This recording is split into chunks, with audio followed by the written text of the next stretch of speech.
Welcome everybody to the CrossFire Podcast. We are live, and I'm telling you guys, what a night tonight's been. I gotta say, first of all, thank you to everybody who's actually coming out to watch the show tonight. It's gonna be an abbreviated version, but lucky for you guys, Mooch can talk really, really fast. That's a good thing. This being said, I want to say thanks to the panel for their patience. It's been an outstanding panel and a very helpful panel. Guys, make sure that you can hear me. Let me know what's going on, guys, in the chat. If you can make sure you can hear everything that's going on, because like I said, I had to kind of shift over and use the new OBS structure. They finally said you're not going to use the old structure, Mooch. We had it out for a little while, but nonetheless, they won. I lost. That's a me problem. That being said, I want to say really quick, Xbot448, how the hell are you tonight? What's going on, Mooch? All I got to say is we got it done, and Battletoads! Well, thank you. I'm so glad we can start the weekend with that. I want to go right to Gaming Forte. Forte, what is up, buddy? And thanks for being here tonight. Yo, man, I saved $200 by switching my car insurance to Geico. It's always great to get on the podcast with you guys. That's awesome. Well, let me tell you guys something. Not only was that a great bit right there, but here's the other thing. By coming on late, we've also sobered up. Enrique, welcome back to the show, buddy. How you doing tonight? Woo! It's great to be back. Excited. Of course it's great. We got so much to talk about in so little time. I want to introduce Griggity, Dirt Griggity, Giggity Yiggity. Thank you so much for being here and holding on this whole time. Dirt, how you doing tonight, buddy? Hey, man, listen, I'm proud of you, Moose, man. You fixed this problem. Let's go, man. Thank you, brother. Truly appreciate that. Then I've got my buddy here, Wilmy Hood, who is not, okay? He's not just a fan. He's a major Mooch Maniac. Wilmy, welcome back to the show, buddy. How you doing tonight? I'm doing great. And by the way, who cares about Battletoads? Oh, don't get them all upset this early, We all Wilmy. do, brother. We all do, okay? Battletoads. Don't get them upset too early, guys. And then I've got my buddy here. I'm trying to look and see. Oh, hopefully, there he is. Nick, a.k.a. Undead. Not only will we get his opinion and expertise tonight, we're also going to hear, what does Nick like to actually be called? Nick, welcome back to the show, buddy. How you doing tonight? It's good to be back, man. Always good times. Awesome, buddy. Great. I appreciate it. Guys, let me just take a quick second to say thank you so much to Doggy Dog, who says the super chat's working. Everything seems to be working. Failed Pyromancer is agreeing and saying Battletoads. And then I've got here, Sin Vendetta says it's working. He didn't say it that way, bro. He definitely did not. And a great super chat from Michael Chirichello, who's a member. And I do have to do a quick thank you to everybody here. Long chat 316, JudaZuk, Sirex Man, Michael Chirichello, Masshole 1977, JB Kash, Rumple Foreskin, Mass Murders, Midway7 Monster. Then I've got my major Mooch Maniacs here. I got Wilmy Hood, who's on the panel tonight for you folks. Zero Life, and the VIPs, of course, Biggie 2316 and Doggy Dog 420. I don't care if we're late. I'm not letting the show start without the Mooch Maniacs being made aware of. Thank you guys so much for that. It truly means a lot to the channel. That being said, guys, I want to start first and foremost with Dirt Griggity. I want to get to my guests here because I do have to ask a question. Dirt, me and you have so many sidebar chats, right? We talk all the time. And the Xbox Series X prototype pictures came out this past week, and I want to hear from you, probably the biggest Xbox fan on social media right now. What was your take? What were the pros?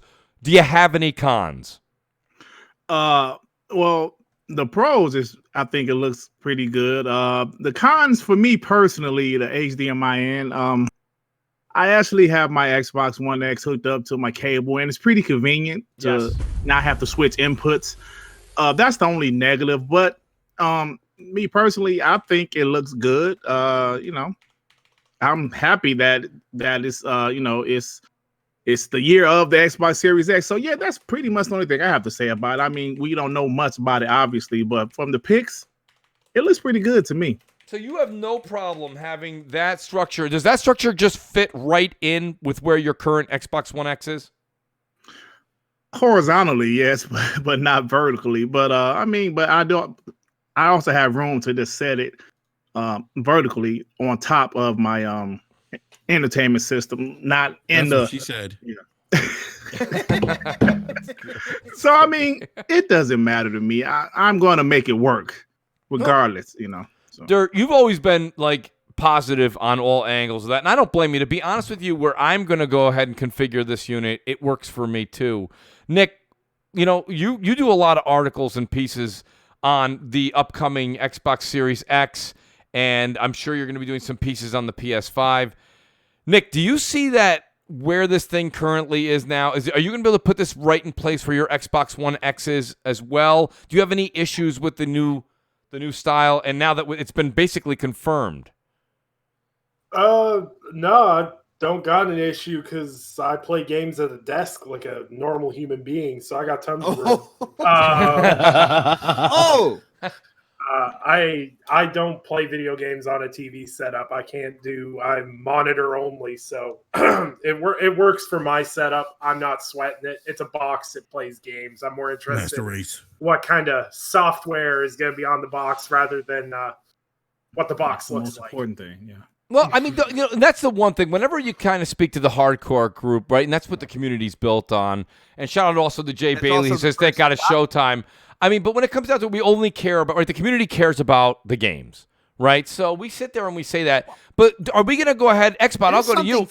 There's something for a look, man. Let's be real Thank here. you, Like, Xbot. I was going to say, you have to care a bit about style and design, right? At the end of the day, like, yeah, it's definitely about the games. But, you know, when the system first comes out, you know, the look does mean something. And in my case with the Series X, I have this nice black HP with a green line down there, and I have the Xbox One X like right next to it.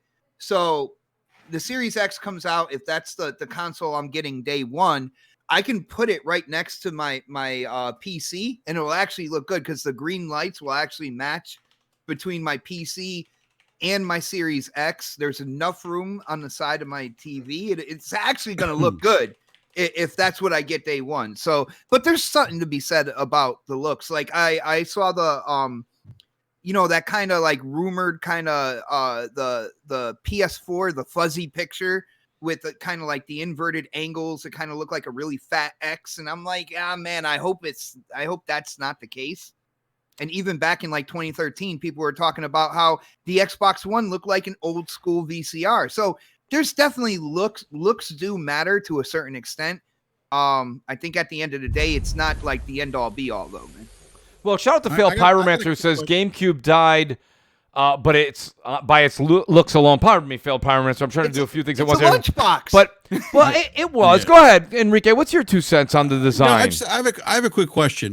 Does the Series X come with RGB lighting? It's lit on the top. There's a green light on the top.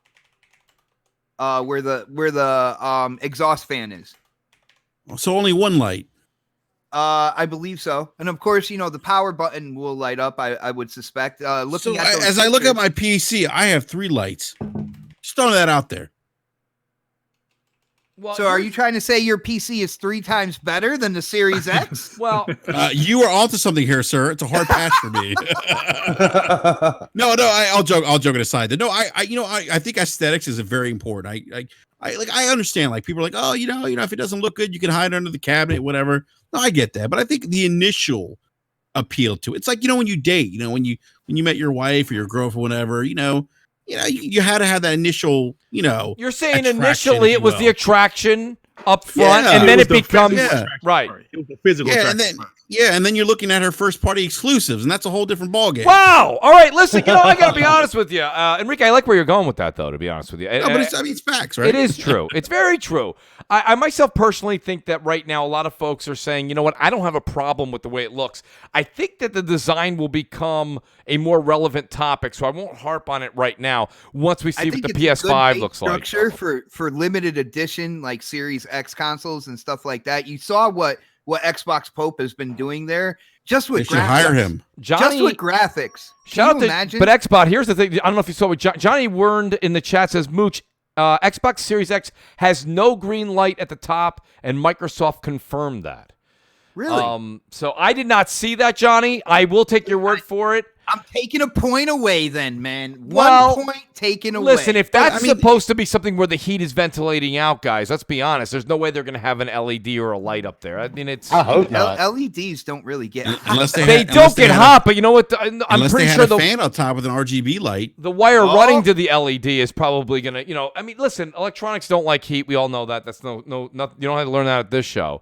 But I mean, she said. Oh, there you go. But I do think that Wilmy, I believe it was Wilmy that said it. I currently have all of my Xbox Ones hooked up to TVs, and I thoroughly enjoyed. We talked about this on Gaming Beyond the Box with Wilmy Show on Wednesday.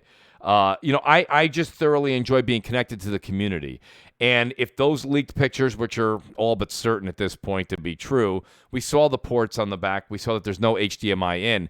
And frankly, if this box is rumored to be between $500 and $600, I don't truly see how somebody at Microsoft couldn't fathom putting in a $7 or $8 with mass purchasing ability, an HDMI import. I don't think. I thought that was kind of their claim to fame. You have to program. You have to program the guide in there and everything then as well to make sure like the HDMI in, like the pass through works correctly with the operating system and all that good stuff.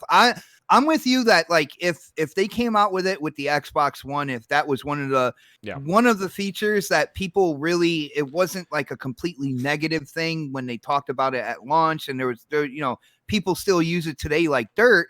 I feel like put the extra effort in and put the HDMI in, HDMI out. Put that functionality in there. At the end of the day, I don't have cable though. I use apps on my Xbox like Disney Plus, Netflix, stuff like that in terms of and Sling as well. For TV shows. Oh, you and Mel like Sling. All right, I see. Listen, here's the thing. We're slingers, baby. You're slingers, right?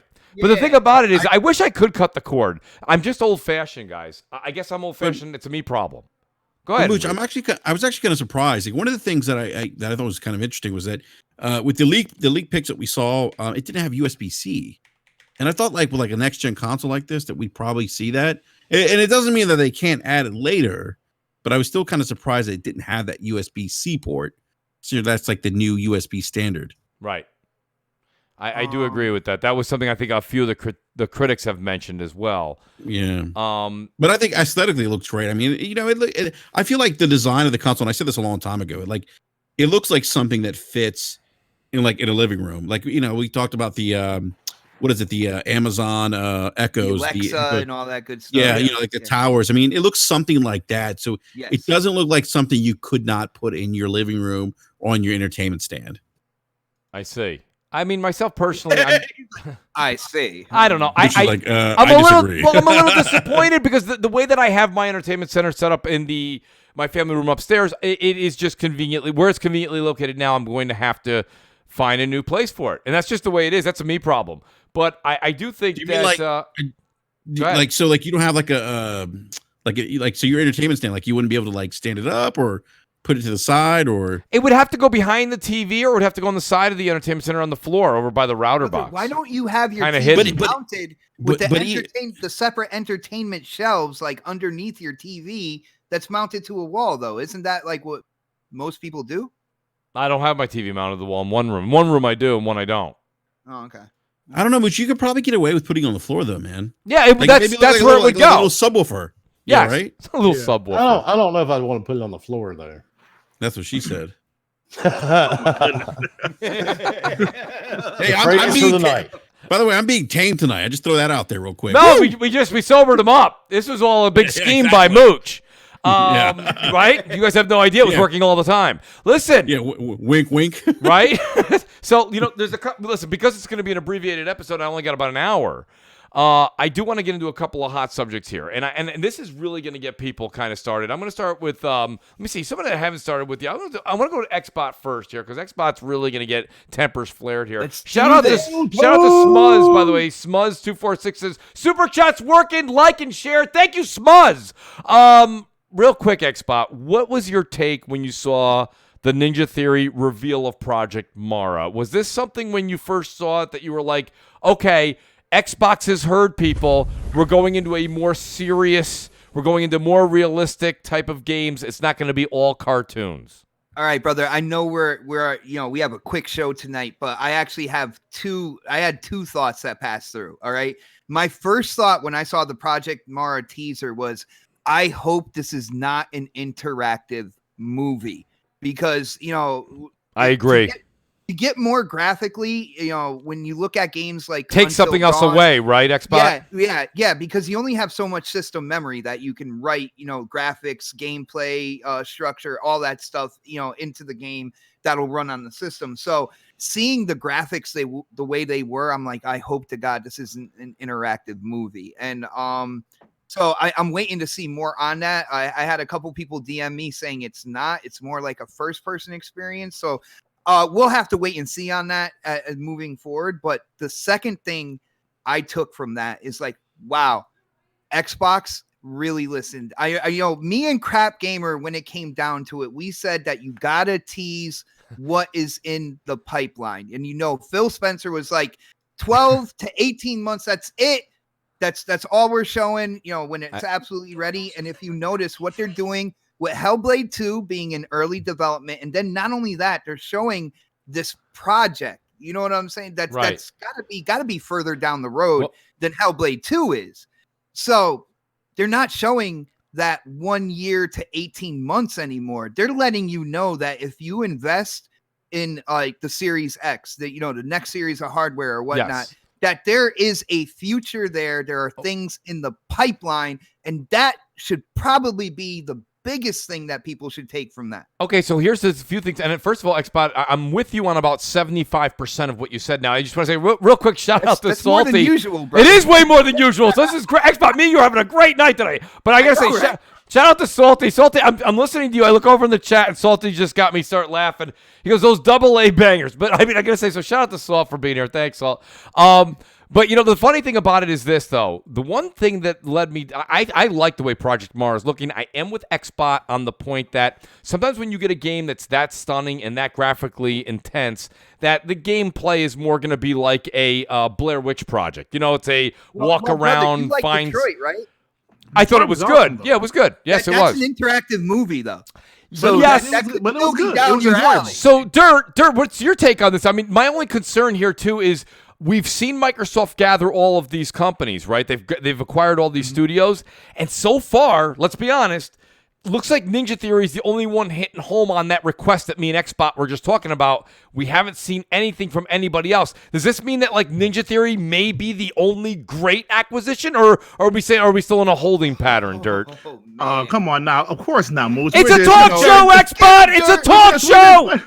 We're just waiting like for some of the other studios to show what they're doing. I think Ninja Theory is, well, you know, Microsoft gave those guys carte blanche to do what they want. Yes. So instead of doing one big game, they just decided, you know, let's still break up our team and do, you know, 3 smaller games. But just like Hellblade 1, they said it's a AAA experience on the AA budget.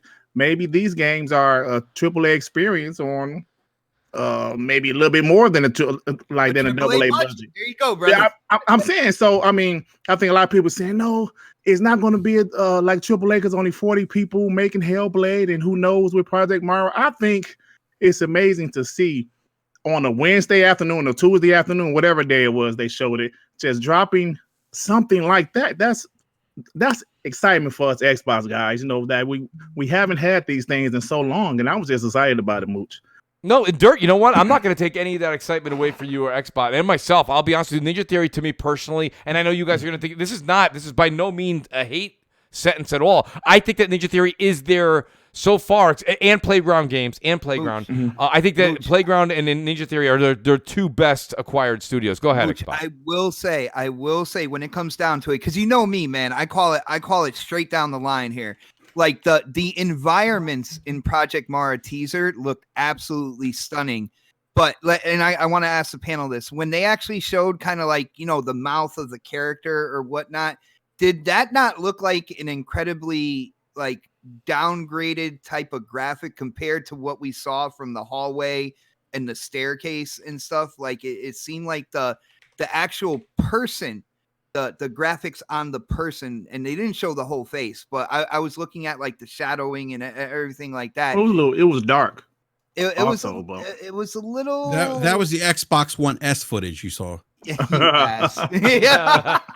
But I'm just saying, I'm calling it straight down the line. Like the environment looked absolutely incredible.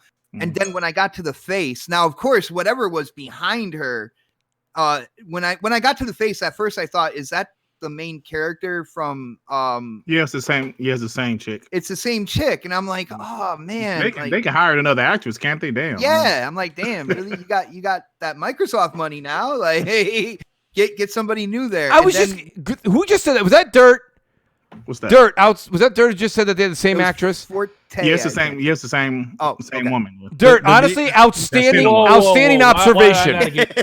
No, No, he's right. I agree. I felt the same same. one. I'm like, they have all this Xbox money. Are they sitting there at team meetings being like, who wants to play this new character? And only she raises her hand. I'd be like, come on, man. Yeah, they could hire another actress for Can that. somebody else do I agree this? with that. Yeah, I agree with that. I think maybe those games are tied in. Like maybe Tsutsuna's Saga is part of her mind. Now that, hey, you know what? That's In this game is her. You see what I'm saying? You see something wrong with this? All right, so here's why I can't ride with that theory. One is in the middle of nowhere, okay, and it looks like But it's in her medieval. mind. It looks In like her mind, medieval yeah. times, In her and one of mind, them though. looks like a skyscraper in Boston. That's fine. That's fine. Because Tsutsuna's Saga, Right. that's going on in her brain. But what Right, you're seeing in Project Maga is her in real life. Well, here's something for Dirt. I want you to answer Reform wow. Tone in the chat. Thanks for the super chat. He says Ninja Theory as devs, meh. Their glory days were on PS3. It's over, Oh. Dirt. What do you think? yeah. Oh man, damn. I disagree with that. I disagree also. Damn, I all disagree those people also. that praised Hellblade when it was only on PS4, but they're saying their glory days were on PS3.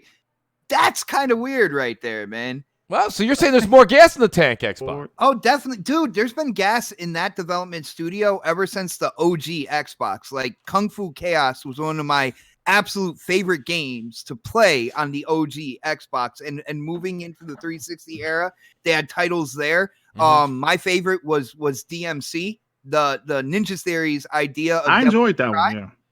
That was a lot of fun. The gameplay, the actual Heavenly fighting, Sword was great. the fighting Heavily Sword. mechanics. Enslaved was pretty decent. Yeah. Yeah, like Yeah. yo, like seriously, they still got a lot going for them. And one thing I will say, when it came to like the hallway, the stair set, and stuff like that, guys, that's ray tracing right there. When you saw all those reflections and what was going on, like the light bouncing off all the corners of the hallway and stuff, that is ray tracing. I cannot wait, bro. How does that work on the Xbox One S?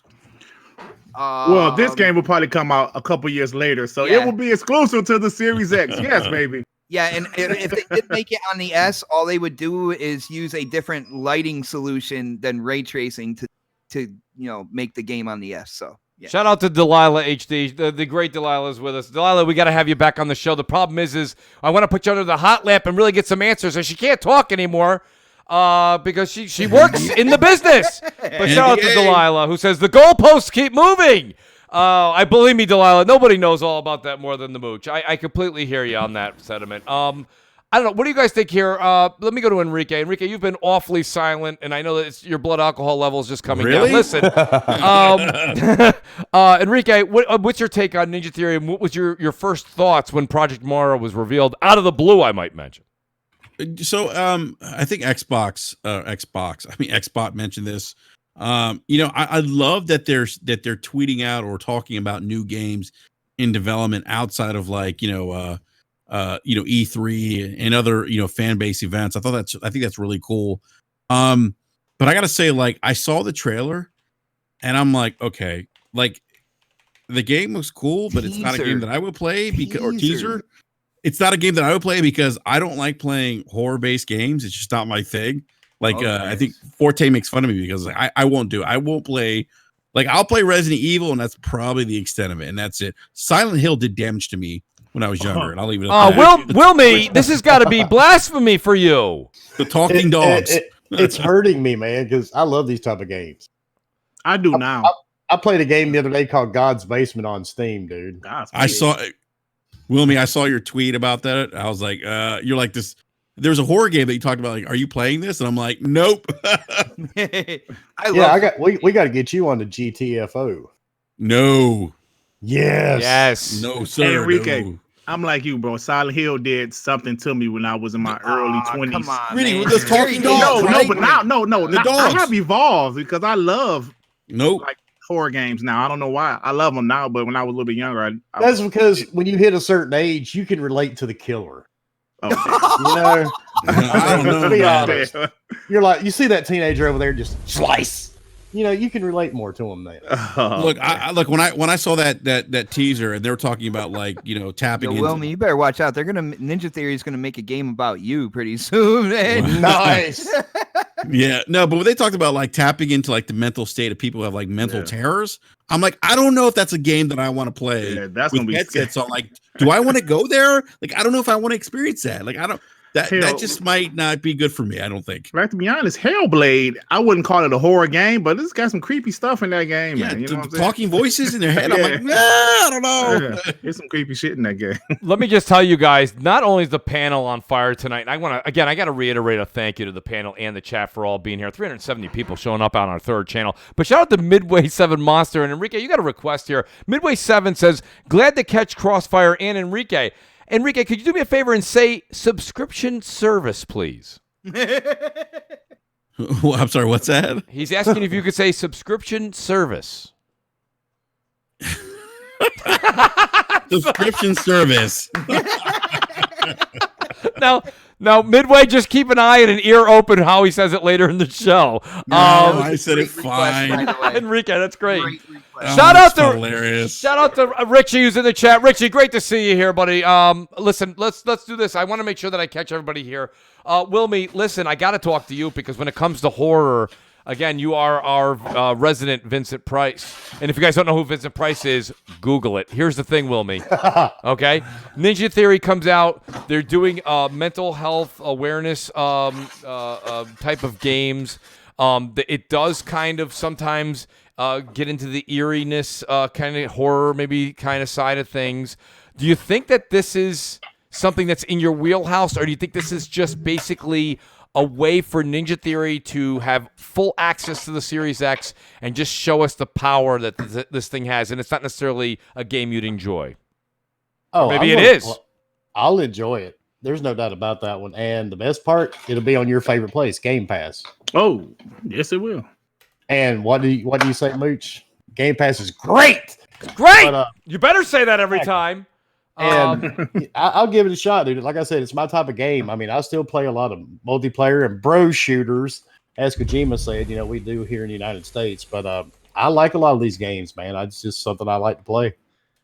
Yeah, well, shout out to Salty. Salty goes third channel. He caught me on a slip there. I apologize, guys. What I meant, Salt, was this is my third link that I put out there because I had to get OBS communicating with YouTube, and it just wasn't working for me. Hey, Forte, guys, he's got two secret channels. And what you guys are wondering is Forte's opening up like 6 or 7 tuna fish cans behind us here. I'm not really sure what is going on. What is going on over there, Forte? We're doing a professional show. I didn't know I was off mute. I'm sorry. That's okay. Forte, are you cracking cans of beer, man? What's going on? He's doing his Austin 316 impression behind the scenes. Hey, speaking of which, did you see? He's actually keeping YouTube running.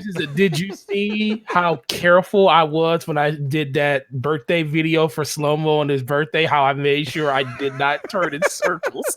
I was constantly in my mind. It's funny because my stomach says thank you, but I miss those concentric circles. I miss it. I'll give you one. The next one will be a circle fest just for you. I appreciate that, Forte. I'll let you know. My birthday's a ways out, but I wouldn't mind one of those on my birthday. Shout out to 00 Rain, who's very active on Twitter the last few days. He says, Ninja Theory is becoming overrated. I've seen people compare them to Naughty Dog. That's crazy. Hellblade was a good game, but let's slow down, folks. Rain, listen, guys, you can go ahead and not agree with Rain there, but realistically, we are touting a team that, originally this game Hellblade didn't sell very well on the Xbox when it came over. Go ahead. Nobody is making Ninja Theory the absolute cream of the crop or anything like that. They are a talented development studio. But they're better than 343. Oh, don't you even go there. See, I'll take them over Bethesda. I'm sorry. When it comes down to it, they are better than 343, sir. When it comes down to it, Naughty Dog with kind of like that third person, story narrative. We're not putting them there with Turn 10 in terms of what they can do in racing games, which, Turn 10 is basically the top of that mountain or anything like that. But you cannot deny what a good acquisition this is. And if they develop even further, and now, you know, they're making games that they don't necessarily need that small budget. They can, you know, make bigger games and stuff like that. Yes. You got to let people be excited for what is down the road here, because, you know, they are a talented team and now they have money to back it up. So we are excited to see what they are going to do with it. And I will say, when it comes to their teaser trailer, that project, if the graphics turn out like that in that game, with the hallway and the staircase and stuff, that is the best graphics I have ever seen. You know what? Let me ask you a question, S-Bot.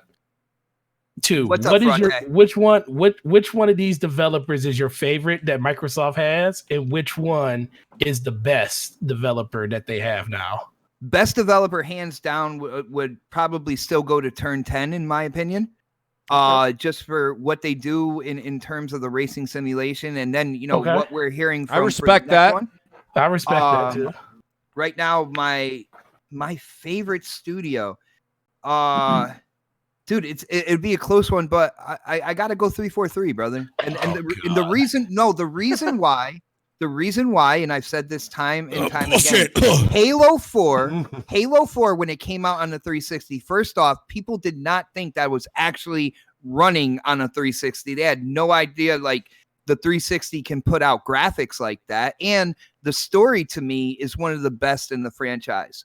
And then when it came to Halo 5, they finally kind of like mastered the multiplayer, even though the story wasn't as good as it could be. So I'm looking at Halo Infinite moving forward. I'm like, man, you had half of it on one game. You had the other half on the other game. Now you just got to slam those two halves together for Halo Infinite, and people, well, the Halo community will never leave 343 alone. But can I go ahead. No, go ahead. Go for it, Dave. He pretty much said what I thought he was going to say, and I'm not gonna slander the man. I'm not gonna slander that man because he loves Halo and 343. I love Halo too. Dude, I just feel like you're burned by your ex-girlfriend called Halo. So Lord. Look, man, boy. I'm in the mind state where Halo is Halo and 343 is whatever until they give me a full game. And again, that's your opinion. I will respect. That's that. not an opinion. You literally just said it yourself. They gave us half a game 2 times. Okay, so I did have. They gave us half a look. Xbox, your favorite developer gave you half a game twice. Well, they gave me a full game, but the second half of each game could have been better. How much better? So they gave you a half a game. Gave you half a game. Half a game. Half a game, bro. Talking about, they gave me a game, but the shining highlight of Halo 4 was the story. The shining highlight of Halo 5 was the multiplayer. So they gave you half a game. So they gave you about a complete game. So wait. So Halo. Why do I feel like 4, I'm banging my head on the wall right now? So Halo 4 was the beautiful stripper with no top, and Halo 5 was the other beautiful stripper with no bottle. I got you. Now we need a fully nude. Right? Now we need something that's completely together. Exactly. Where's the show going, brother? Now wait a second. Here's my question. Wait, I was just gonna say this is coming from the sober guys. Listen, real quick. Reformed Tone comes back and he says the only mental health components I want in my games are mentally ill enemies. Let me kill some more of those. I believe he says schizo Peggies from Far Cry 5. I understand where you're coming from, reformed tone. I do want to do this, though, guys. Again, we are limited tonight. I don't have a lot of time, but I do want to kind of get into this. And I'm going to start with Enrique because Enrique is probably going to go off a bit on this. So there's the whole thing going on right now with the PS5, and there's talks again. The leaks are nonstop. It's kind of getting a little annoying. I think everybody's a little annoyed with all the leaks, but they're saying the Power Crown may come back to the PS5, which I'm not buying, by the way. But the one thing they are saying is that the PS5's SSD could be 50%, 100%, I don't know, faster than the Xbox Series X, which I don't think Xbox would let that happen since it looks like they've dotted all their I's and crossed all their T's. Where do you think at the end of all this? Because, what do we say? If there's smoke, there's fire. So if we're going to go as far as to say all of this and have all of these leaks, there have been a few of these now that are overlapping. And are they starting to make something here, Enrique, or is this all a bunch of nonsense?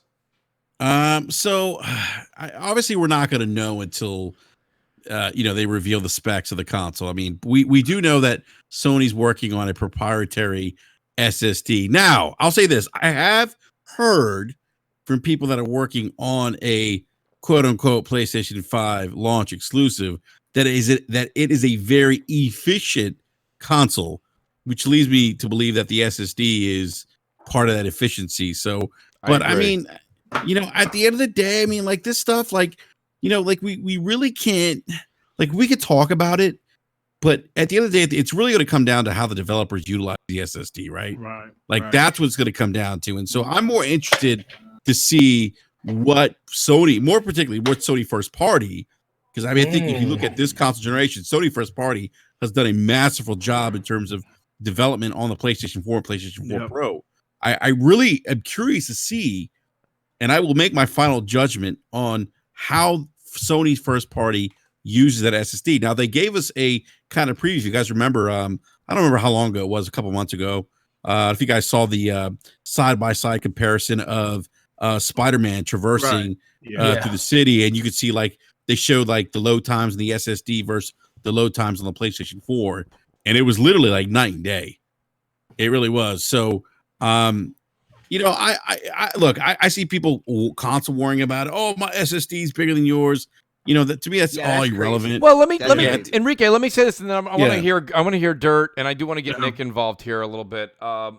My thing about this is put the console war nonsense aside. I agree with you there, Enrique. Can I just say one thing, Mooch? Go ahead, Xbox. One thing real quick when it comes to the SSDs. Now, Xbox came out and stated that with their SSD, developers will be able to use any of that space as like virtual RAM.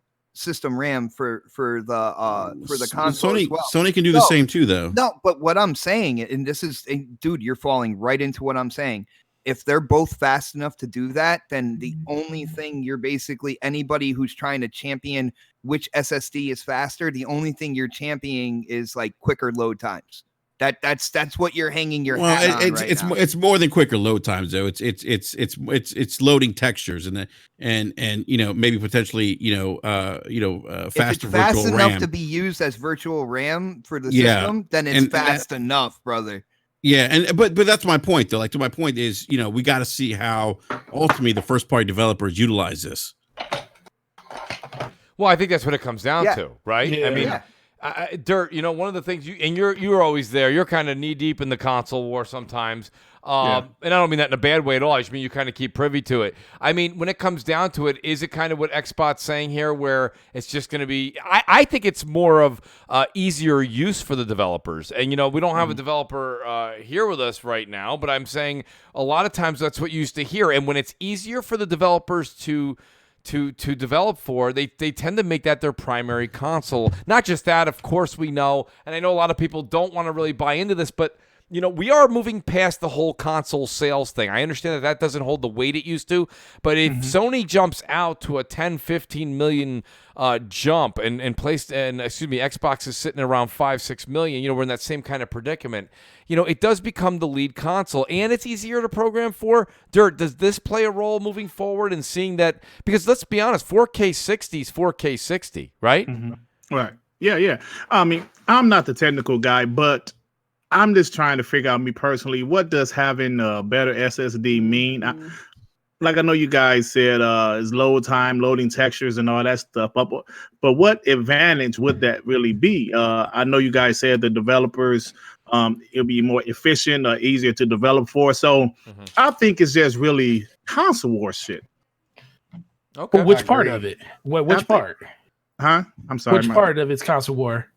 Like you guys say, my SSD is faster than yours. I mean, I don't know what's really going to happen. We don't know the final specs. It's just this console war shit. And yes, Moose, I am kind of knee deep in this console war sometimes, unfortunately, but sometimes it just drives me crazy. Like, I know it does. Yeah, this is more powerful. Yes, 12 teraflops, 9 teraflops. SSD is 50% more faster. It's just a bunch of console war shit. And I'm just sitting here patiently waiting till we get everything official. Just And I agree 100%, dude. For me, I'm buying both consoles. I want Right. games. Me I too. want new IPs. That's Okay, what so I'm after. Wilmy, let me ask you this question that a lot of people don't like to ask. I'll ask you, okay? Because you're a straight shooter. So you're gonna buy them all, regardless. I think if Xbox and Sony said we'll have no new games on it, you'd probably still have both boxes. still I buy it. would. Okay, right? And that's okay. That's actually not. I would be in the same boat. What I'm saying to you though, Wilmy, is seeing what you're seeing and knowing what you're knowing from the games coming from both of these companies. Which one are you a little bit more excited for? And does the SSD conversation or does the teraflop / GPU power play a role in who you would buy first? That has nothing to do with it because you've seen my PC. I know. I'm almost asking you to step. I'm almost asking you to step out of your skin. Step out of your skin. His name is Dave. Yo, The Enrique one- just the got one- a chubby when he The heard one about I'm the it. most excited for. I mean, I beta tested for Xbox Live years ago when it came out. I've been on Xbox Live 16, 17 years. So, of course, I'm going to go for the Xbox. I'm excited the way they're going. And I will buy the PS5. I've got 3 or 4 PS Pros now that I play a lot. But I'm looking forward to the new Xbox the most. It seems more like my PC. Now, Aw. but why is that? Just some of the stuff, man, I've been seeing. I really don't get into the specs and all that stuff either. But to me, I just like the features of the Xbox. So, And I do have some issues with my PlayStations from time to time. so the Don, and everybody knows the Don, who's always on Xbox channel. We're trying to get the Don on here, and it has been one difficult. I had to talk to hey Don, my people will be calling your people, okay? But he says people should not use SSD as a talking point, and I find that that's an interesting comment coming. And he is Don. I know that you call him Kiss the Ring Don on your channel, Xbot, but on this channel he's called Triple D. He's Don the Dev. So Don, I see where you're coming from, and I respect your opinion, but I would think that would play some sort of a role. Maybe I'm alone on that. I wonder if I can get Nick's impression. Okay, this is like, okay, say if it's about the loading times. Okay, the Xbox Series S load games in 4 seconds. PS5 2 seconds. Yay! I mean, I don't know what I don't know, man. I was like, what does it mean? I don't get it. You know what I'm saying? But that's just a me problem. All right, so let's I can't even talk. Let's unpack this. You're never going to really know the difference until you put both systems right next to each other and you can observe it right there in front of you. That's when you you're playing the same exact game. Well, so, don't worry, Digital Foundry will Forte. Well, Digital Foundry will, but for the normal person, they just gonna not notice it. Now, if you want to get into the real nitty gritty of the situation, it's going to really come down to this: the people that don't have these systems versus the people that do have these systems. Because since these are going to be cross-generation games, me playing Destiny, I already deal with this now with people that don't play on Xbox One X's when I was playing on Xbox. The load time is horrendous because you're waiting for people that don't have the system. So now that will be a really good point. And that will be less and less of a problem as the generation goes on because more people will upgrade. But when we want to think about the two systems in general, if it will be very well known in the beginning if the PlayStation 4 has a decisive advantage when it comes to the SSD. Now that's the one thing that they push the most. And I did want to ask that as a question, but we're short on time. But overall, one of these systems, they're going to have things that are going to be identifiably better on that system. The Xbox is probably going to run 8K, get closer to 8K, have better 4K.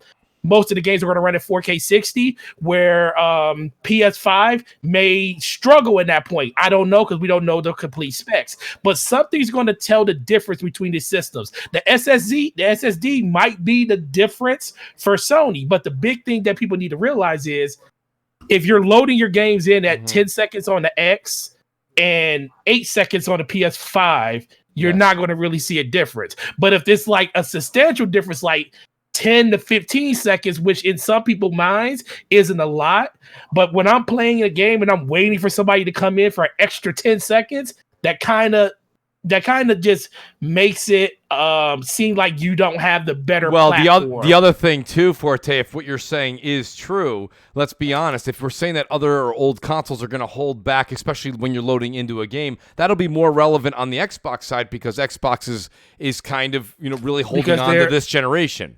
And exactly, and that's the one thing. Where Sony's saying you want to play, that adaption rate on Sony will be a shorter period of time than the Xbox. Real quick, I want to say shout out to 00 Rain who's back. He says, Sony devs have shown us that they utilize hardware masterfully. Whether it's more powerful than the XSX or not, the PS5 is in a win-win position. I see where he's coming from there, but at the same time, again, I do graphically, Sony developers are masters at what they do. Yes, and that's the biggest thing people need to realize too. When it really comes down to it, Xbox might have a faster SSD in it. It could be the same as the PS5, but the fact that Microsoft is allowing it to still play in the same ecosystem as the older systems, you might load into stuff way faster, and that's the difference between PlayStation and Xbox. Xbox is more of a communal system where the community really plays together. So co-op games and multiplayer games are a bigger thing on this system. So if I'm loading into something, waiting on, I'm not going to say anybody in this panel because everybody here will have the newer system, but waiting for a friend that doesn't have it, the perceived perception is that's used to lead for somebody else to get into the game before I can get in, which makes it seem like, the Xbox is loading in slower than everything else versus on PlayStation. They really don't have that problem because they're they're moving their people forward a little bit faster. So it might be misunderstood as a disadvantage just because of the way Microsoft is bringing people ahead with all the systems in tow. Well, let me just shout out real quick to Reform Tone. Then I believe that was Wilmy. I'll let you take the mic. Reform Tone says, rumor had it that Lockhart was not only weaker than the Xbox Series X, but will not have a disk drive. Do you think the Lockhart could be something like an Xbox Series P, basically a portable with dock? From what I'm hearing, handheld.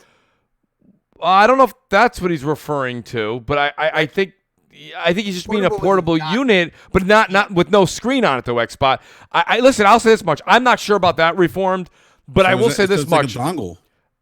Well, that was one. Remember when they were talking about that? They were saying that it would just be a streaming unit, like a Roku almost. Yeah. I don't know. I think that they're going to end up making the Lockhart be just a diskless, lesser powerful version with an upgraded CPU. But I could be wrong. Nick, I gotta get Nick in here. Go ahead, Xbox. I want to get Nick in here. Bad. Real quick, Mooch, with what you were saying about like a Roku and stuff like that. You remember the streaming only Xbox? Yeah, that's what I was referring to. Yeah, dude, do you remember? Because people were talking about the potential kind of like hardware and like the specs of the Lockhart, saying how it'll be like a 1080p box or whatever. But what if it is the streaming box and that power in there, whatever's in that box is just meant to do it like an offloading thing? Because remember how they said they would put hardware into a streaming box that would help with like latency and help like run the game and stuff like that, but the game was still going to be run from the server. Yes. Yeah. So you would have a lower spec box because all it's doing is helping to run the game that's being run from the server. Mooch, until you said that, I did not think of that, bro. Yeah, that's what I was kind of referring to. I appreciate you bringing that back up as well, Xbot. Nick, if I can get your 2 cents on this. Nick, a lot of times you have articles that you're posting, and what I really enjoy about reading your work is, and I don't know, listen, if you can reveal sources, by all means, but I mean, sometimes you get a bit of a tidbit on something, and you kind of ground a lot of this conversation. And the conversation that we started with here is all of this SSD and all of this GPU talk necessary when it comes down to it as we enter November this year? Well, let me put it this way. I said when the Xbox One X came out that it was a cool idea for the console because the OG Xbox One was not a great piece of hardware. The Xbox One X fixed a lot of issues that was wrong with the OG Xbox One. Microsoft didn't fix their games issue fast enough, I think, to really make the Xbox One X a quote-unquote amazing investment. It wasn't going to drag people in that didn't have Xboxes, but it was good enough to make people upgrade. I think the biggest challenge that I have with next generation conversation whenever SSDs and graphics. I'm not a very technical minded guy. I'm a plug in and play kind of guy. Even like Nothing wrong with that. My PC is a potato pre-built that I upgraded out of necessity.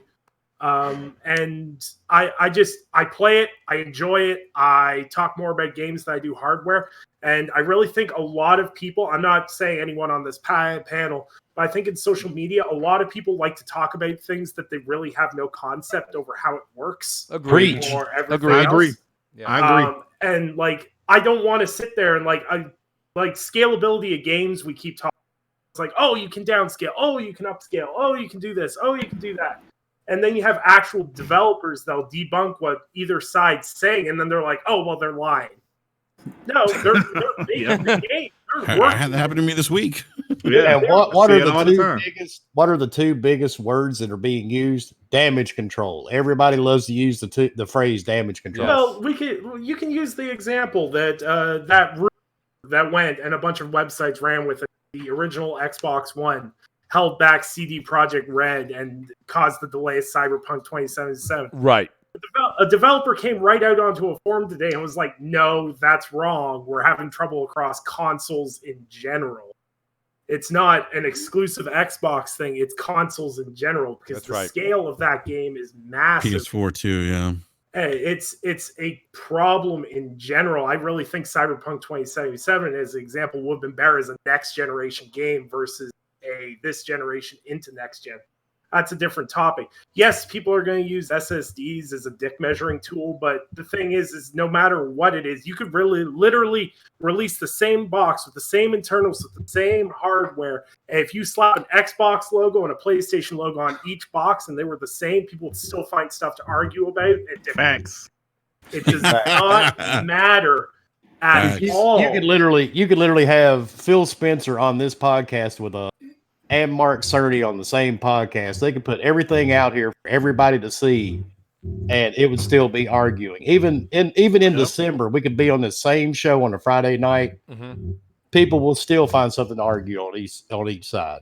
And Always. And that's kind of the thing that is kind of like redundant with this is like there's a lot of reasons why I'm excited for next generation. People arguing over console power and how you can't make good games without console power. It's kind of redundant because PlayStation has been a power disadvantage for half of this generation and has made some of the best games of this generation. Mm-hmm. So that argument kind of goes out the window when you turn around and say, well, PlayStation made great games with less power. So even if the PlayStation 5 was more powerful than Xbox Series X, you can't undercut other developers and say they can't make amazing games with less powerful hardware. You can't have it both ways. And then Switch comes in and says, hold my beer, fuckers. Yeah. and this is the thing, Nick. too, is like there's two different things I'm excited for. To answer your question when you asked, what are you more excited for, Xbox Series X or PS5? I'm going to answer with both, and it's not a middle ground answer. With PS5, I'm looking forward to see what PlayStation builds on. I'm excited for the next God of War. I'm excited for the next Spider-Man game. I'm excited to see what IPs they bring back. I'm hoping Sly Cooper, if you're real, show me. I'm excited to see what they're going to do next. With Xbox, I want to see what they can bring to the table. Things Ninja Theory is doing with new IPs, all these new projects. I'm interested to see what Double Fine's going to do. Right. Me too. I love Double Fine. I'm interested to see what Obsidian's going to do now that they're financially struggling. Pillars of Eternity was an amazing game that survived through Kickstarter. I want to see what they can do with more money. That's where my excitement is. The SSD and all this it's bonus, like no load times. That's amazing across the board. I'm more interested in what these developers are going to create with the hardware that's being provided to them. I think we're going to see one of the biggest generational jumps in gaming this generation because you're going to see load times go from like we had load times of like 30 to 40 seconds with Division 2 with the Sony's SSD. In that same preview that Enrique was talking about, they had Division 2 load times down to 4 seconds. Yeah. Wow. That's and amazing. And that is The exciting. thing about it, though, everything becomes relative, though. I do want to bring this up to the audience's attention. We are watching new technology handle old software. These games that are going to be coming out, let's keep this in mind. The SSDs are going to still be quite impressive. But as the games get more demanding, no, we won't be waiting as long as The Witcher 3 cutscenes, right? But or loading screens. But at the same time, or Crucible lately. Absolutely, or Metro Exodus. Right. But at the same time, I do think that you will see that we're going to see older software go through in 2, 3, 4 seconds, and probably newer software, more demanding software that we're going to be playing is going to be, probably still in I would say maybe the 15 to 20 second range, which is still impressive. You think for so? the same, I do. I think it's good. Look, because think about it, right? Isn't it all relative though, Dirt? I mean, even on some of the games I'm pulling up on my PC, I have an SSD. It's really quick on my PC, and there's certain games that they don't take. Again, not Witcher 3 numbers, but I mean, it's still not like 2 seconds all the time. It depends on the game. I got you. I'll argue this though. To turn this around though, Yeah. You look at a game like God of War. That game was designed around not having a screen, right? Right. It was all one continuous cut. That was an absolute masterfully developed game. It was. They went through Yes, how it to was. make. Corey Barlog has even said on Twitter, the ability for almost any dev to be able to eliminate load time due to SSDs. People don't understand how much of a big proponent just having an SSD in the console, going to make. Like, this is the next step in hardware. Like, we're getting something in the next generation console physically have never had. Let me say this much, Nick. Let me pay everybody in the chat a thank you. Let me pay everybody in the panel a thank you. A lot of times people say, stop complaining. Here's the thing, guys. We were all, as consumers, a little let down, I think, in 2013 on both consoles, right? We didn't get that true upgrade, right? And then we had right? I think that because of our complaining and them not seeing a mass rush to buying Xbox One X's and PS4 Pros, I think they know that going into this next generation, we don't mind. Listen, and I'll speak for myself here, okay? But I think I speak for all of you, even though nobody likes to come out and say it. I don't mind putting a couple of extra dollars out of pocket for one hell of a console, right? So my point being is I think that they heard us. I think they're taking it to heart. And I think that they're finally giving us what we want. I'm going to say really quick, shout out in the super chat. Shout out to Buck Nasta. He goes, did I make it in time? What have I missed so far? Buck, thanks for making the show, buddy. I truly appreciate it. We kind of went over Ninja Theory's Project Mara, and now we're getting into, we got into basically the whole latest rumors. I do want to kind of parlay this, guys. We unveiled the PS5, and you missed it, bro. Yeah, Buck, you just missed it. Shout out to Sir X-Man as well. He says, I'm mad, no HDMI pass-through. Sir X-Man, nobody's more upset than I am. I completely am as well. Me too. I do want to say this much, though. I want to start with Enrique because Enrique, I like having Enrique in the show because he's the master of conspiracy theory. Like, he can come up with anything, and I love it. Enrique, why is Sony being so damn quiet? Where's the PS5 release event? Because they can be. They're the market leader. They don't have to say anything. Like I keep hearing people, Sony has to answer. No, they don't. They're the market leader. They don't have to do anything right now. You know, and so here's the thing. They are going to do the PlayStation reveal in February. Like they're gonna do the same thing they did with the PlayStation 4. That's gonna happen. You sure about that? Yeah, that's gonna happen. Sure, bro? That's Okay, yes. From where I'm looking right now, it's from what I heard, no invitations put out to the media or anything like that yet, man. I will bet a 98% chance that there's something PlayStation 5 did. What, Nick, you think February? I will guarantee you that if we don't have 90% of the details about that by February, then Sony is really behind the 8 ball on their own time frame. From my understanding. My understanding is you guys are going to get a lot of info. Yeah, and I agree with Nick. There's going to be a lot of info drop, and there's going to be some people that are going to be unhappy, I think, with some of the messaging that somebody's going to be talking about as relates to first party and PC. Look, that's a thing that people are going to have to get used to. Sony is going to make that a thing next console generation. I know people are like, oh, it devalues the brand. No, it Which doesn't is devalue the bullshit. brand. Like, I don't have to It's buy gonna a happen. PS5, man. Hey, you know what, Enrique? But Hey, you know what's gonna happen though, Enrique? When they What's that? announce the PS5 and show us, just say like Horizon Zero Dawn 2, they're gonna overlook the whole PC day and date thing. Watch. I mean, they're gonna overlook that whole thing. Watch. I guarantee it. All of the guys that's complaining, saying they're gonna stop gaming because the PlayStation exclusives going to PC. Just wait. PS5 reveal. They're going to show games. They're going to show games that blow people's minds away. Like I've heard from developers that are working on the PS5 that people are going to be blown away by what this console can do. Now, And now, like you're Enrique, right, Grady. have As you soon heard- as people, my bad, but have you heard from third-party developers as well, or only developers only working on PS5 only- games? only people that are working on first party, second party.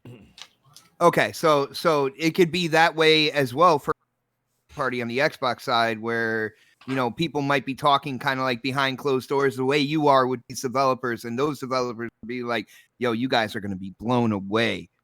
Well, Like, I mean, what we're look, doing. the thing that I've heard about both consoles, like when it comes to power, that like the one thing I heard is that no one needs to worry about power when it comes to either console. That both consoles are going to really, I mean, we talked about generational leap.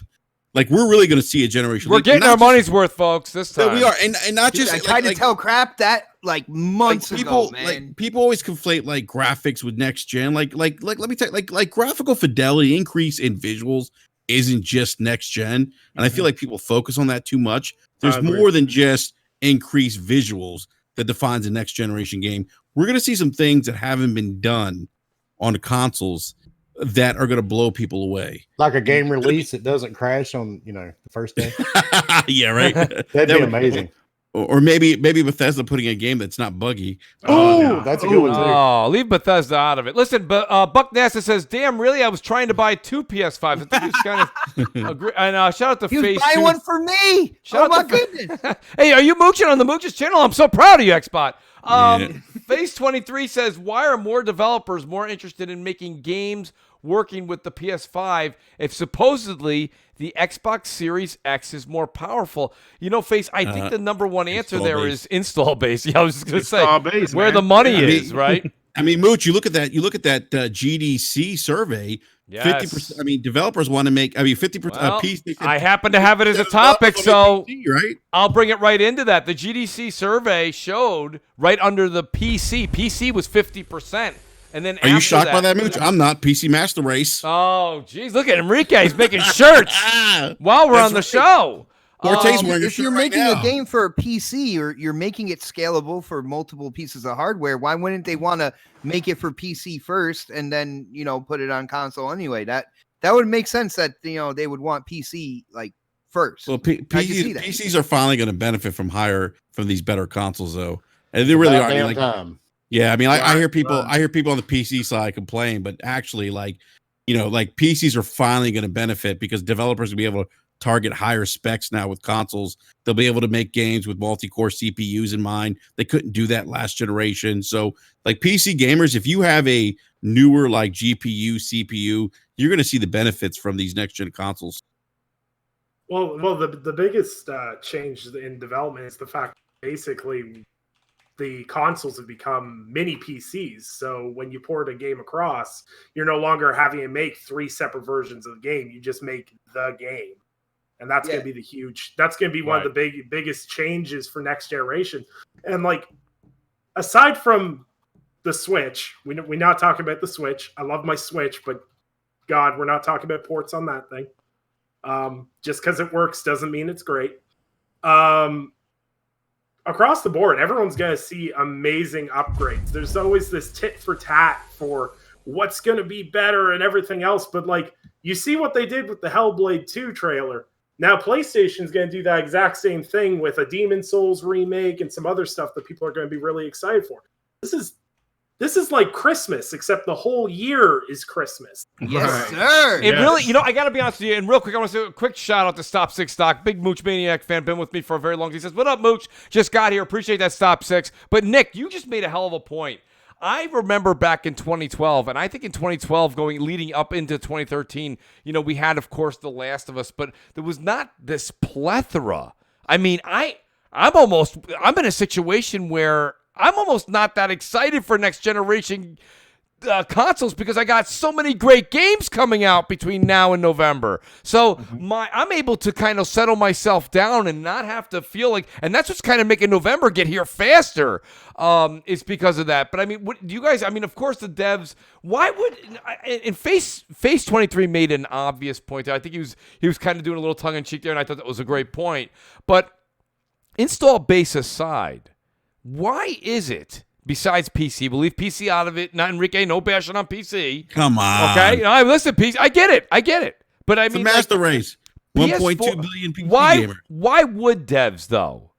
Devs themselves, like if they're asking you, okay, Nick, you are a dev now. Congratulations, you've been promoted. You're a dev, and I say to you, you don't give a shit about the install base. Right now, you're just going to work tomorrow. And I say to you, which one out of these lists here, please fill out this poll. You can only circle one and put it in the ballot box. Which of these consoles/systems, why is it that the PS4 is, but Xbox, this happened last generation too. They wanted a program for the PlayStation. There with taking out the install base and saying you can't use that as a, why would they want to do that? That's my question. It's like who's on first? If that was a talk show, Xbox. The main reason, though, that doesn't make any sense, brother. But no. So let me make sense for it a second, Xbox. I think the answer is, if I'm to play devil's advocate, not use install base, because install base is like a multiple choice question that says all the above. 9 out of 10 times that's the right answer. So let's not go with that one. What I'm trying to say to you here is, I think devs are saying that because I heard, and Enrique, you've heard this too. I've heard, and it's all rumor, that it's easier to develop for, even moving forward. I'm just saying, for the PS5, does that hold any? I'm asking if it holds water. Undead, here's what you do. You take the most obvious answer and you throw that in the trash, and then you come up with another reason why. That's what you need to do, Undead, okay? Look, if I'm a game developer, the biggest thing of what I would do if I was running a studio, I'd look at what kind of game I'm making to where I would put it. That would be the big, install base aside, because install base isn't everything. Because we can go all exactly. The way back. We can look back at Lawbreakers. Lawbreakers released on PC and PS4 and absolutely bombed. Yeah. But you want to know why it bombed? Because PUBG launched that week on PC, which is the worst twist of fate ever. And Overwatch launched an event which took out the PlayStation base. So then there was no one to play the game. So if I was making a third-person narrative-based game, I'm going to go put it on PlayStation first. If I'm making a first-person multiplayer game, I'm going to put it on Xbox first. Okay. It sounds stereotypical as hell, but that's what these install bases mean and what kind of games sell on those platforms. Okay? And people want to say, well, why would it develop for a specific console? Ease of access, ease of use, and support. Support. That's a big factor. Through the PS4 generation, Sony was like, hey, you're a third-party dev, you want help with PS4? Here's a support staff member. Here's some of our support members to help you with this, et cetera, et cetera. But Xbox has stepped that game up, though, Nick.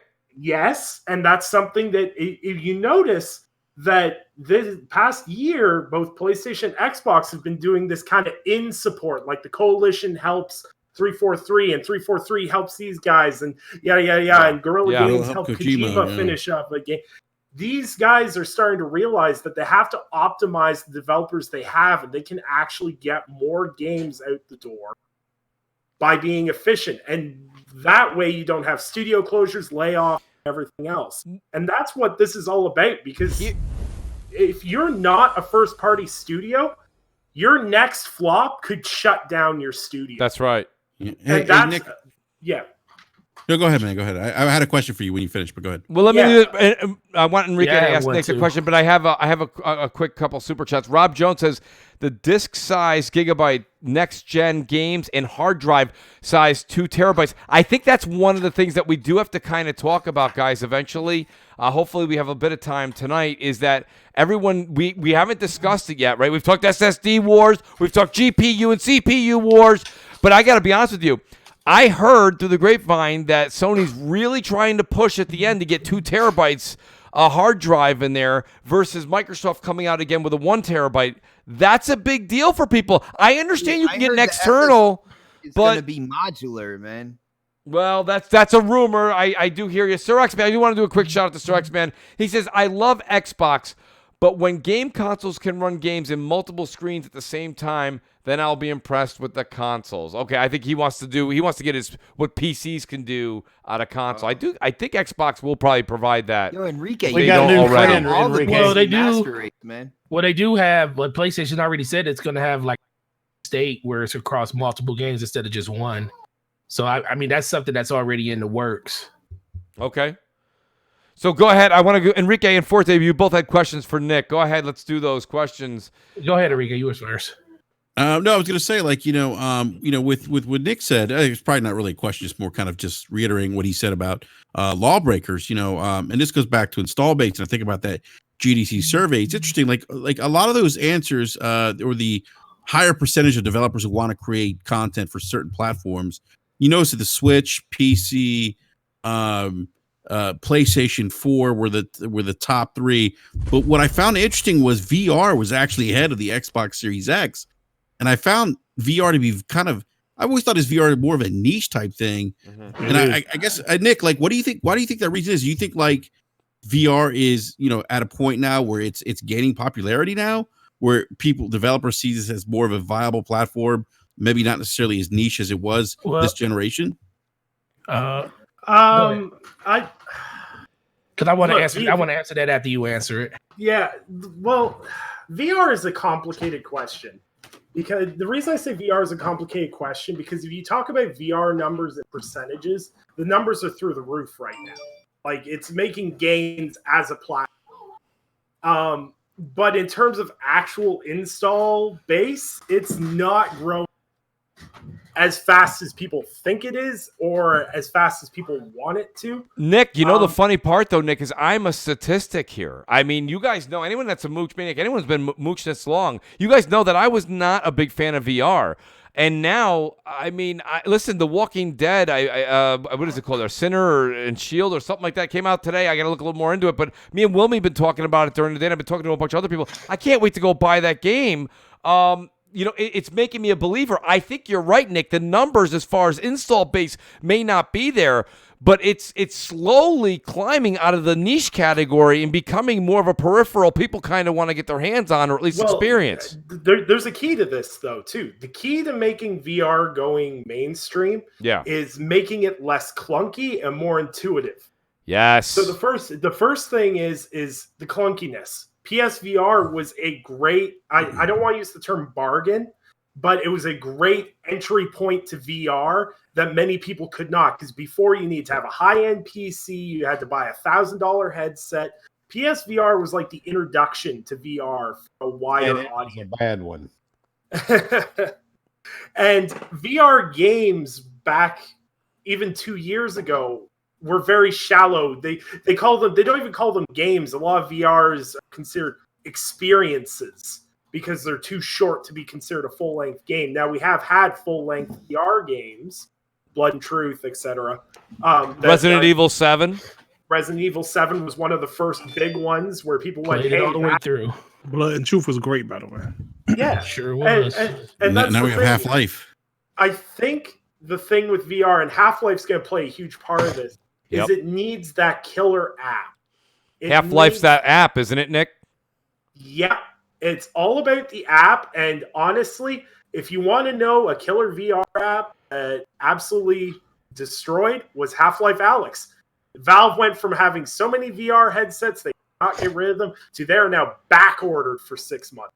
Yes, they are. Even the Oculus, it's hard to get a new one. And this is what I'm talking about, is if people want to take, if VR wants to take off seriously, people need to take their big IPs and not make VR experiences, but make a fully fleshed out game within VR. Like if Sony really wanted to get VR people into VR, doing a Killzone, a fully fleshed out Killzone or SOCOM game for PSVR would be a ballsy move to really get fans going, okay, I'm okay with it. But there's always going to be a demographic that goes, man, I wish this had just been a console game. Like, there's a lot of people that are like, man, why does the Half-Life game have to be VR? Why can't we just get Half-Life 3? Because they're trying to dump those $1,200 indexes.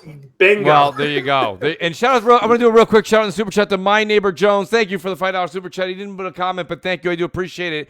I do want to bring up, Wilmy, I'll even go to you on this one here.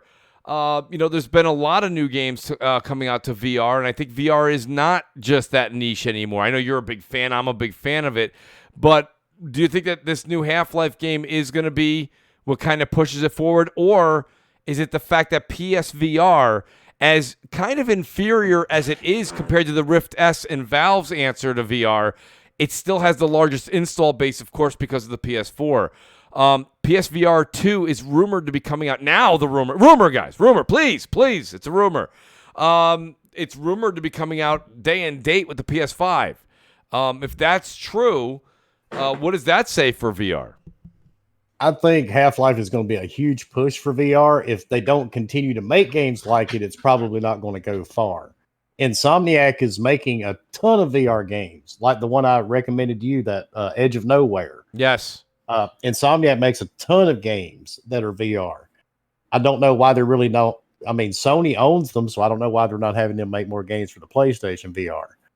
But they're going to have to continue to make games like Half-Life if the VR is going to stay, even. So you know what? I agree. And we're all sitting here, Dirt. Let me just ask you real quick. And Forte, I know you got a comment too, but Dirt, I want to ask you: do you think, Dirt, that this is a major missed opportunity as we have this conversation, as next generation creeps closer and closer, as Half-Life Alyx kind of promotes and pushes with the killer app in air quotes, okay, for all of these systems? Is Xbox missing the boat by not having a dedicated VR unit for their next generation console? I still think it's a little too early to say. Because like the Half-Life game is definitely something that's interesting to people that's actually making them go out and buy VRs. Now, after this Half-Life game, is there going to be another killer game that's going to make people buy VR? So I still say it's a little bit too early to really say for sure if Xbox dropped the ball with not having their VR. But, that's just my opinion about it. I still say it's a little too early to know if Xbox made a mistake. I can see where you're coming from. That Forte, I want to get back to you. You had a couple of points. If you want to go back topic two, you can. But is it on VR? Yeah. You guys kind of hit on a bunch of stuff right there, and I agree for the most part with most of what you guys were saying. But I think the biggest thing that people don't realize is the availability of VR. Mm-hmm. I agree when it comes to the games, they definitely want to have a more broader lineup, less experience, more full games like Resident Evil 7 and stuff would definitely be a very, very big plus. Plus in that area. But the availability of it is what's killing it. Like people say it's a very small install base. They say it's very niche. Being a person that sells these things in stores all the time, it's not, trust me, it's not that it's niche. The biggest thing I always tell, once you try VR, you either love it or you either love it or you makes can't you play sick. Or it makes you sick. Those are only two things. No one that tries VR doesn't like it that doesn't get sick. Because it's like this whole different experience that you never really saw in gaming when you're doing the inputs. And when we have our little and shout out to Jeremy, my Sony rep, he was on Prap a couple of weeks ago. He goes around to all our stores and Best Buys and Walmarts, and he does demos for VR. And let me tell you, people that try the VR for the first time instantly want to go buy a VR that day. it just really comes down to the availability. I had many of people come back to buy VRs, buy all the games, buy all the accessories, and they're 100% in. They're into that ecosystem, and they buy all those games. But as of right now, let me tell you can anybody guess how many VRs I have seen in my store since Christmas? How many? 3. That's Three how many you've VRs. sold? That's how many have actually came to my store. I only got 3 VRs since Christmas. I had 17 Are VRs. they sold or are they not Yeah, they're sold? gone. No, they're sold. I'm just saying, but ever since Christmas, Okay. so this way, I had 37 VRs, if I remember correctly, before Christmas. All were gone like within 2 weeks of Christmas. Since Christmas, I only had 3 of them. If you go to Amazon, most of the time VR is always sold out, so you can't even find any of the bundles. The controllers, the move sticks are always sold out, and I'm always trying to find people to get, like, if they can't find a used one, they try to find new ones. All the bundles are sold out everywhere. The Oculus Quest, which is the newest version, sold out everywhere. You can't find it. When That people was sold out in November. Yeah, it was I sold in can't even- November. Yeah. I tried buying it. I can't even find it. You anywhere. can't find it. Well, So actually, that's you know, what it's I'm saying. funny. So I put a notification on, even though, I mean, you know, again, the gracious Wilmy Hood, who's here tonight. The Rift S, having that, I elected not to, but I got on the wait list for the Quest, the Oculus Quest, and it just became available earlier this week. I could have ordered one. It doesn't mean I would have got it tomorrow, but I would have got it probably in a couple of weeks. Well, and that's the thing, though. It's just so scattered on how you could actually get these things. Yeah. The chances of you walking into a store and buying one is very slim to none. So when people want to buy them, they're not there. But then you also have this growing economy of people that want to try it out, that try it and love it, but then they just don't get a chance to buy it. So it's a lot of the things you guys said, but it really just comes back to availability. That's why that number is always so low. That's also why they don't make a lot of first-party VR games, because I think Sony, to an extent, is still testing this out. They're still beta testing this whole generation around VR. So next generation, when the new VR comes out, I think that's when you'll see a quantum leap in not just the games and how they perform, but ultimately in the stock that they put in stores, because they believe in it a little bit more, just like Microsoft believed in Kinect, but they really ratcheted it up with the Xbox One, which we don't want to think of because they put it in every box. But it just takes a little time for them to say, we believe in this, and now we're going to push forward with it. And that's what you're going to see with the PS5 with VR, I think. Yeah, you know, and I got to go ahead. No, I was gonna say, you know, that's a great point, Forte. But I also think part of the challenge, I think, with VR and maybe the popularity of the Quest is that, you know, with like something like PlayStation VR, it's not a standalone device. You need to have another, you know, piece of hardware to, you know, for it to work. So I think part of the problem is the cost associated with, you know, buying. Well, that's also, well, not the Quest. Yeah, the Quest is like, you know, it's standing, and I think that's probably why the Quest is, you know, sold off, you know, shelf or sold so well. Is that it's its own standalone device? You don't have to have a PC. Let's say it was also $300. It was also $200 during Christmas too. So that definitely helped. It was cheaper than a PSVR at that moment. I'll throw this out too. One of the things that has stopped me from getting a PlayStation VR, anyways, is regional pricing on VR units sucks. Like, you guys had that Black Friday deal for PSVR is like what, $249? It was $199 and $249. $199, yeah. $199 for the 5 games, $249 for the bundle with the Move controllers. That's an unbelievable deal. I think what Nick's alluding to is that Canada was left out of that. Oh, they didn't even get access to it? I don't know. Nick, can you hear us? I'm not sure if we lost Nick or not. I'm here. Nick, did you have that? No, we didn't hear your last part. Did you have access to those deals? Well, let me put it this way. We can't move VR here. I can go into Walmart right now and there'll be 10 PSVRs on the shelf because every bundle is $500 plus.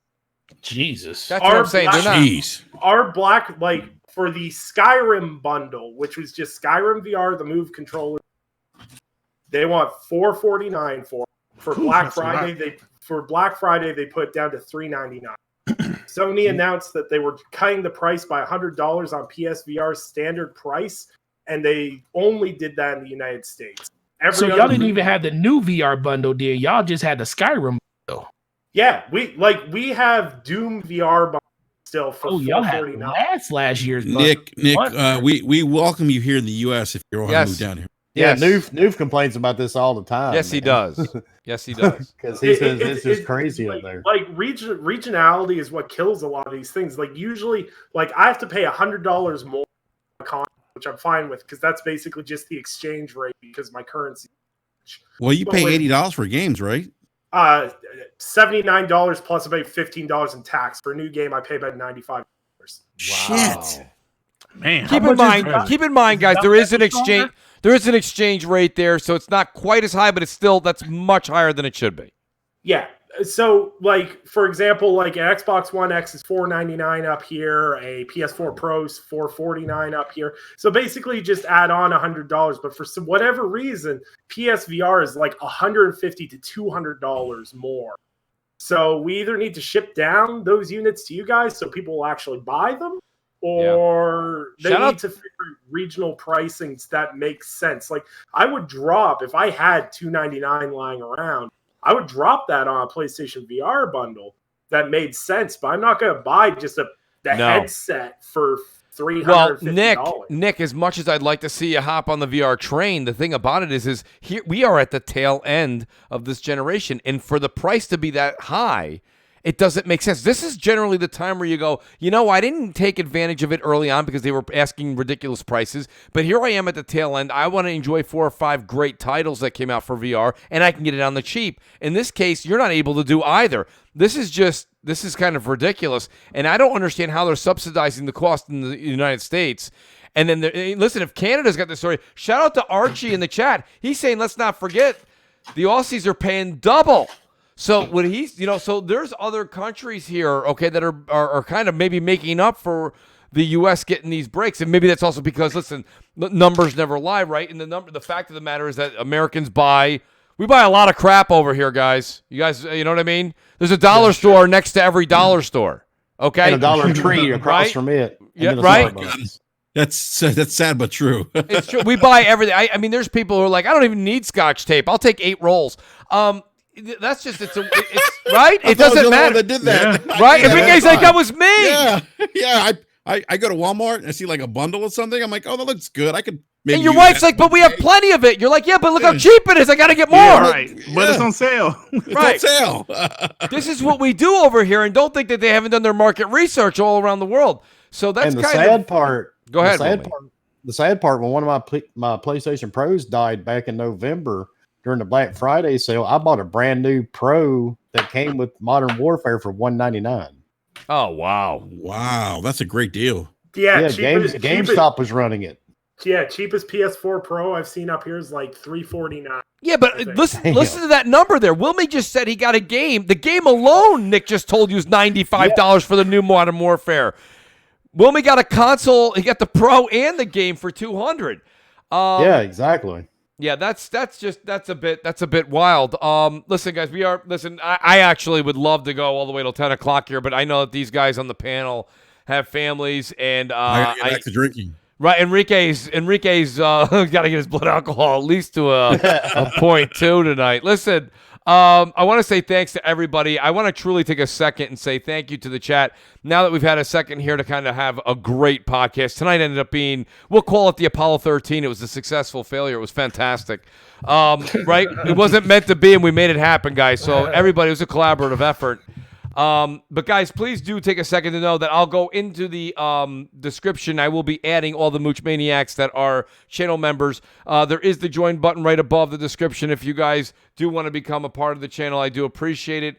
I want to thank the panel. I want to thank the chat. I'll go in reverse order here, but I don't know if my memory is going to serve me right. It probably won't. You're pretty old, dude. So yeah, it's not going to work, Wilmy. So I'm going to go ahead and start with Nick. Nick, listen, I want to say thanks so much. I know usually at 9 o'clock Eastern time you have to kind of bounce and you stayed afterwards. I'm sure you did that for the Mooch. I appreciate it. Nick, let people know where they can find you, and thank you so much for being here tonight. Yeah, if people want to follow me for really bad video game takes, XVI, and you can find my written at lordsofgaming.net. Awesome, Nick. Thank you so much, buddy. I appreciate you being here. And then I've got my buddy here, Dirk Griggity. Griggity, giggity. Great to have you here tonight, buddy. And you know what? Listen, I got to be honest with you. You can always give Mooch a kick in the rear end. Say, buddy, I got to get on the show. I got a lot to say. Dirt, it's always great having you here. Dirt, let people know where they can find you. And by the way, still the master of thumbnails. I just want to let people know that. Thank you, man. I appreciate the invite. I love talking games. And excuse me. Check out my channel, Dirk Griggity. I'm an Xbox guy, but also I love the PlayStation. I do skits, try to be funny. So check out my channel, y'all. Awesome, Dirt. Thank you so much. And shout out to Titan2793 who left a great super chat. 99 cents, buddy. I appreciate that. He says 100. I appreciate it, buddy. Thank you so much. Dirt, thank you. And always welcome here, buddy. You know this is your home away from home. And then I've got my buddy here, Enrique. Enrique, who is actually a little too tame for the audience. Enrique, awesome to have you here, buddy. I love your insight. We always talk in the DMs and keep up on gaming news. Let people know where they can find you, brother. Woo! By the way, great show. Glad we figured it out, by the way. Yes, and thank you. Thank you. You were a part of that solution. Yeah, no, my pleasure, man. Anything I can do to help. But yeah, give me a follow on Twitter at @brap_podcast. And you can find us every Wednesday night, 9 p.m. Eastern Standard Time with myself, Gaming Forte, Slow-Mo Backslap, Eric Jackson, B-Money 101, 9 p.m. Eastern Standard Time on Wednesdays. So if you haven't checked us out, please check us out. And, we're going to have, we may have a interesting announcement coming up with Mr. Wilmy Hood. You can go ahead. You can go ahead and tell everybody if you want. Yeah, we're putting together a collaboration, a joint podcast, if you will, between both podcasts, where we'll be Brap will be Brap will be on Wilmy's podcast for an hour, then Wilmy's crew will be on Brap for an hour. So I like it. Out for that, we'll make that announcement here on Twitter as we're coordinating behind the scenes and make that happen. But that's coming soon. So thank you again, Mooch. Appreciate it, man. Awesome, Enrique. And thank you. I'm glad you guys kind of broke the news on this show. That's going to be exciting, and I can't wait to help promote it, guys. You guys are both fantastic in the gaming community. And then let me get to the other half of that great announcement. Wilmy Hood. Wilmy, of course, very, very generous. Always great to have you here on the channel. Loved it. I had a great time on Gaming Beyond the Box on Wednesday. And let people know where they can find you, and also talk a little bit more about the collaboration. You can find me on Twitter at Wilmy Hood. You can find me on YouTube at Wilmy Hood. You can find me anywhere on Wilmy Hood. I'm all over social media and every place. Every Wednesday night, Gaming Beyond the Box at 8 p.m. with me and the Forking crew. You can find me on Twitch. And Enrique and I are going to do like he just said, we're going to do a joint podcast Wednesday night. We're going to take my panel at 8 o'clock. We're going to bring all his guys over to our show. And then at 9, we're going to switch over to his channel. It should definitely be entertaining, if nothing else.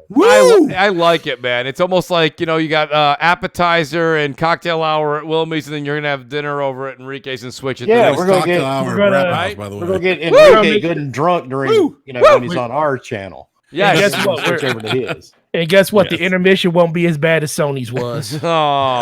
Forte. We'll play some elevator music on one channel. The other. Love it, Forte. Real quick, it's funny. And shout out to Sir X Man, who's not only a Mooch Maniac channel member, he did leave a super chat. He says, Mooch, and you know what? This is a shame on me because we didn't have enough time tonight. I had 2 great Stadia announcements and discussions to get into. I love getting the panel all riled up with Stadia. He says, Sir X Man says, Mooch, don't forget Verizon's giving Stadia away for free. And yes, they are. We'll get into that next week, Sir X Man. I promise you that. But then I've got one of my usual suspects here, Gaming Forte. Forte, always great to have you here. And, buddy, just because you are the man with his ear to the ground in the business, your insight is always welcome. And thanks for being here tonight. Let people know where they can find you, buddy, please. Oh, man. As always, it was a pleasure to be here with these fine gentlemen. It's like a second home. Show was amazing. But you can catch me at Gaming_Forte on Twitter.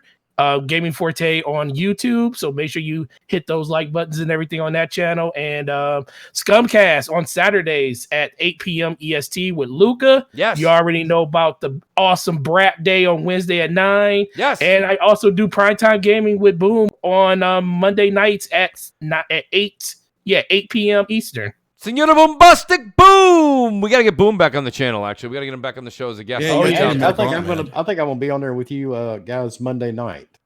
Oh, yeah. Well, brother, it's always good to have you around. Yeah, I think I'm going to be on there with you guys Monday. Mooch Yes. Boom is actually my roomie for E3, man. That's fantastic. Yeah, I man. made sure I paid my deposit a little late, so I didn't go in there with a snore.